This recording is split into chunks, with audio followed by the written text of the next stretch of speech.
nongeye kuguha ikaze wafunguye Learn with Dr. Olive, aho tubagezaho ibiganiro bijyanye n'ubuzima ariko cyane cyane ubuzima bw'umwana. Niba ari ubwa mbere ugeze kuri iyi channel nguhaye ikaze, kandi niba dusanzwe tubana mu biganiro nawe nguhaye ikaze. Shimira buri muntu wese umaze gukora subscribe ku biganiro byacu, Imana imuhe umugisha mwinshi. Nawe utarakanda ku nzogera, ni ukuri kanda ku nzogera kugira ngo dusapotinge, ikindi tujye twungurana ibitekerezo, twungurana inama ku bijyanye n'ubuzima ariko cyane cyane ubuzima bw'umwana. Nk'uko nabibabwiye, I'm very obsessed ku buzima bw'umwana kuko ndi kwiga byimbitse kuvura ubuzima cyangwa kuvura umwana kugira ngo arusheho kugira ubuzima bwiza. Njye rero mubana kuri Learn with Dr. Olive, nitwa Dr. Olive, nkaba ndi kwiga byimbitse kuvura indwara z'abana, ari nayo mpamvu nitaye kuba umwana yagira ubuzima bwiza, ariko nanone abantu bose muri rusange bakagira ubuzima bwiza. Ari nayo mpamvu nkurikije abantu bagiye banyandikira, nzajya mbagezaho n'ibiganiro bijyanye n'ubuzima muri rusange kugira ngo twese turusheho kugira ubuzima bwiza. Uyu munsi rero nkuzaniye igisubizo. Niba uri wa muntu ufite ibiro byinshi utishimira, cyangwa niba ari wa muntu ufite ibiro byinshi bikabije, cyangwa niba ufite umwana wawe ufite ibiro bikabije, iki ni cyo gisubizo nkuzaniye, kuko abenshi usanga bakora amakosa mu bijyanye n'imirire baha abana babo cyangwa imirire bafata. Ese wari uzi ko isukari hari ahantu ihuriye no kuba umuntu yagira umubyibuho ukabije? Iki gisubizo cyangwa uyu munsi nicyo gisubizo nkuzaniye kugira ngo usobanukirwe uburyo ushobora gufata amafunguro yawe, ariko nanone ukirinda kuba wagira isukari nyinshi mu mubiri, biri muri bimwe bishobora gutuma nyine wagira umubyibuho ukabije. Bamwe bakaba obese, bakagira obesity, ari abana bakagira obesity, bakaba overweight. Ibyo byose bifite aho bihuriye no kuba ufite isukari nyinshi mu maraso, kuko isukari nyine iyo ufite nyinshi iragenda ikaba deposited muri cells, muri liver. Rero uko bigenda byibika byitekera mu mubiri, ni kwa kundi uzasanga wazanye umubyibuho ukabije. Rero uyu munsi ndakuzaniye igisubizo cy'uburyo ki ushobora gukomeza gufata ibintu wishimira, ariko nanone ukaba wagabanya isukari nyinshi kuko si nziza. Nababwiye n'ukuntu isukari ishobora gutuma, uko ugenda uyifata ishobora gutuma ugira diyabete, cyane cyane yo mu bwoko bwa kabiri, kuko siyanse yagaragaje ko indwara zitandura harimo diyabete bimaze kugenda byiyongera, haba mu bana haba no mu bantu bakuru. Ni byiza rero ko turinda ubuzima bwacu kugira ngo tugomeze kugira ubuzima bwiza. Kurikira ikiganiro kugera kirangiye kugira ngo hatagira ikintu na kimwe kigucika kandi ari ingenzi ku buzima bwawe, ku buzima bw'umwana wawe, ku buzima bw'umuvandimwe, ku buzima bw'inshuti, ku buzima bw'umuntu wese. Rero nk'uko nabibabwiye, ubundi kugira isukari nyinshi mu maraso biri muri bimwe bifite aho bihuriye no kuba umuntu yagira ibiro byinshi cyangwa akagira obesity, cyangwa ari umwana akagira obesity, kandi ibyo bintu bikaba byaguteza ibibazo byinshi, indwara za diyabete, indwara z'umutima, kugira stroke, umuvuduko. Ibyo bintu rero biri mu kintu dukwiye kwirinda, kuko hari uburyo bwinshi wakora kugira ngo wirinde umubyibuho ukabije, wirinde nyine kuba wagira ibiro bikabije. Uyu munsi rero niyo mpamvu nakuzaniye igisubizo, haba ku mwana haba ku muntu mukuru. Iki kiganiro kirabareba mwese kuko ibintu wakora ni bimwe kugira ngo nyine wirinde. Ubundi abantu benshi bakora amakosa.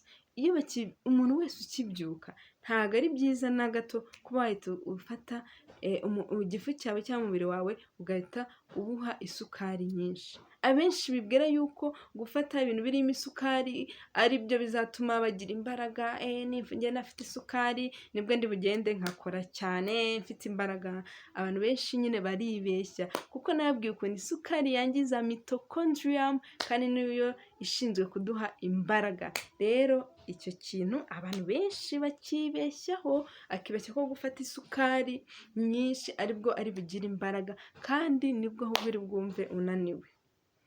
Rero ahubwo iyo umuntu akibyuka, ni byiza gufata ibintu birimo poroteyine nibuza iyo umubiri ufite poroteyine, ubundi abenshi nta nubwo bazajya bumva bafite inzara, iyo umubiri ufite poroteyine nyine uba ukomeye, nyine umubiri uba wumva uri fiti, nta nubwo wumva ufite inzara buri kanya, ku buryo uzagenda ukenera ibyo bintu birimo isukari. Rero mu gitondo ukibyuka ni byiza gufata ibintu birimo poroteyine, kuko umubiri ufite poroteyine ihagije nta nubwo kwishyuza ibyo bintu by'amasukari, kuko abenshi usanga iyo badafite izo poroteyine umubiri nyine urakwishyuza ukavuga ndashonje, nawe ukagenda ugafata sinakisi, ukagenda ugafata ji, ariko sitiri kuko umubiri udafite poroteyine uzakomeza ukwishyuze, deni ukomeze nawe ugenda uha umubiri isukari, birangire wishyize mu byago byo kubura imbaraga, byo kugira diyabete, byo kugira indwara z'umutima, byo kugira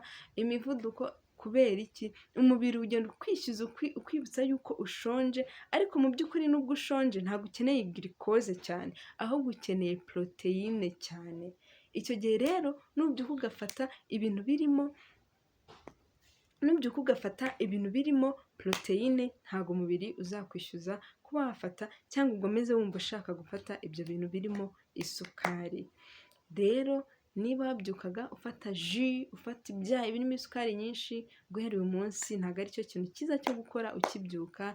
Ubundi ukibyuka mu mazi kugira umubiri wawe nyine n'igifu cyitegure, deni wifatire ibintu birimo poroteyine. Ushobora gufata igi, ushobora gufata udushyimbo, ibintu byoroheje, wenda urugero abadafite nyine ubushobozi, deni washaka wamara kubifata ukahafataho n'utundi tuntu twawe, kuko burya iyo wamaze gufata poroteyine n'iyo urengejeho ibindi ntabwo isukari izamuka cyane ku kigero cyo hejuru. Fata ibintu birimo poroteyine, deni ubone gufata n'ibindi bintu usanzwe ufata. Ikindi, abantu benshi bakunda gufata amafunguro yabo, ugasanga nimba agiye gufata ranch abanje gufata nyine ranch, deni imbuto, imboga abiri inyuma. Biriya ni amakosa. Nibuza nimba ugiye gufata ranch na dina, banza ufate imboga, banza ufate imbuto, kuko nibyo byagaragaje ko birimo fibre zigenda zikamera nk'izitwikiriye amara, ku buryo nufata ibindi bintu isukari ntabwo iri buzamuke cyane ku kigero cyo hejuru.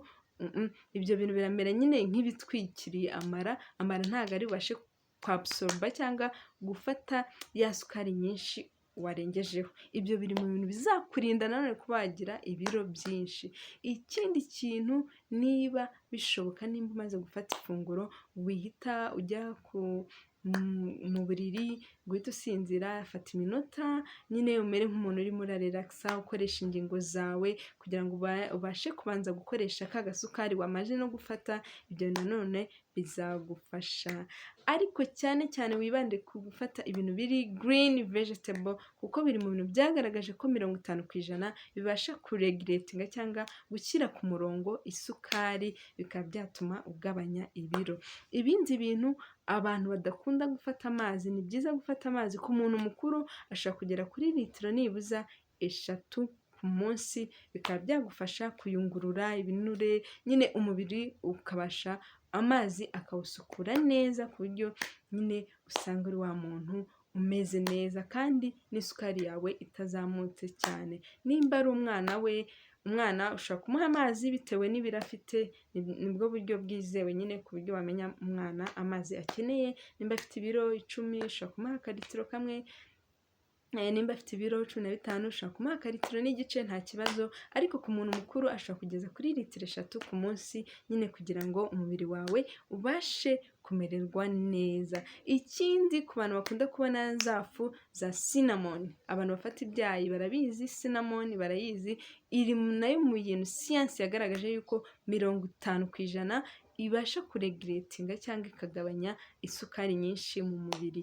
Rero ibyo bintu nubikora bizagufasha kugira ibiro byiza, kandi ikindi bikurinde umubyibuho ukabije. Ikindi bibe byakurinda kugira indwara zitandura, diyabete, umuvuduko, indwara z'umutima, stroke. Ibyo bintu byose bifite aho bihuriye no kugira isukari nyinshi, kuko nk'uko mubizi n'abantu bakunda kugira ibinya mu maguru, mu ngingo, abo bantu baba bafite isukari nyinshi. Abenshi hari ubwo usanga ari isukari nyinshi igenda yangiza nyine imiyoboro y'amaraso, ugasanga umuntu ahorana ibibazo. Kandi ikindi, nk'uko nabibabwiye, isukari nyinshi iri muri kimwe mu bintu bituma umuntu ahora yumva ananiwe, nubwo abantu benshi bibeshye ko kugira isukari ari uko kugira imbaraga.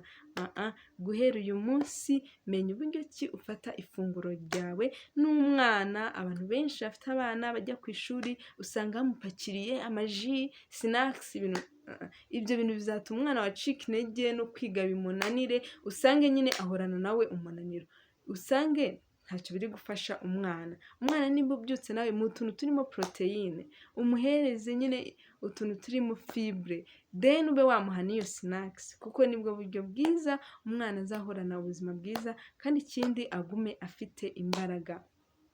Ndakeka naho ikiganiro cyanjye kirangiriye, nizere ko hari ikindi kintu wungutse, kandi niba utarakanda subscribe, kanda ku nzogera, like, share, comment, kugira ngo tujye tubana kenshi mu biganiro byacu bivuga ku buzima. Ufite igitekerezo, ufite icyifuzo, ni karibu tuganire byinshi ku buzima, cyane cyane ubuzima bw'umwana. Thank you.